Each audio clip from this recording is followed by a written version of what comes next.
couch. Where's a mechanic when you need one? At least it had happened where she'd been able to steer the bulky vehicle into the shade. Abby tried to judge just where she was stranded. It was almost the halfway point, and a far walk for anyone, much less a woman in her 9th month of pregnancy. What if... But Abby didn't want to think about that. She opened the door and kicked it wide with her left foot, then wrestled herself sideways out from behind the steering wheel. It was less trouble than it might have been because the truck was on a slant to the left, and her real problem was to catch herself when her feet contacted the ground and keep her balance so she wouldn't go rolling down the grade. Despite her problems, thinking of what that might look like made her almost smile. Abby stood with her hand against the sun-heated metal of the front fender for a moment, gaining her balance, then waddled around to the front of the truck. Steam was still rolling out from underneath, but the hissing had stopped. She knew then that she'd screwed up. She wanted to see what the problem might be, but she'd forgotten to release the hood latch in the truck's cab. Keeping both hands on the truck to help keep her balance, she made her way back to the open door on the driver's side. She was halfway there when she heard the sound of a motor. So there was another vehicle on the county road. Abby felt like singing with relief. Then she realized she might have a problem.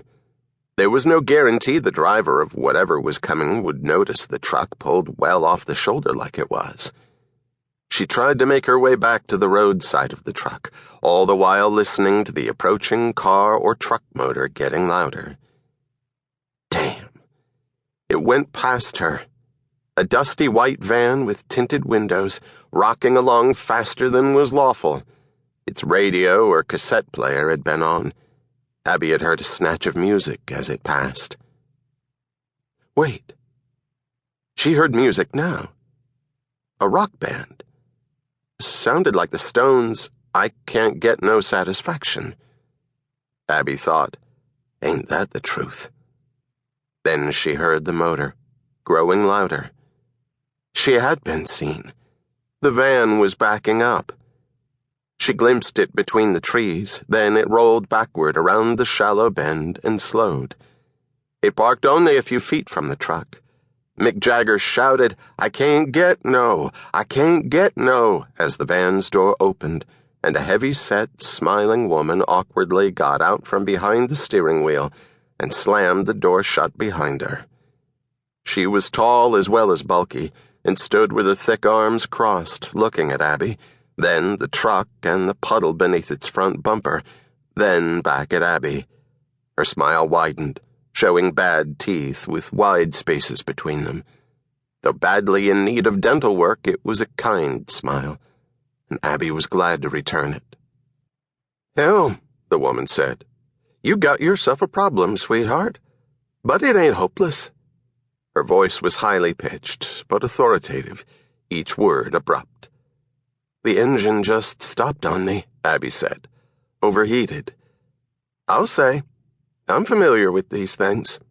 She strode over to the truck, the soles of her faded gray tennis shoes crunching on the gravel. You know where the hood latch is? Abby shrugged.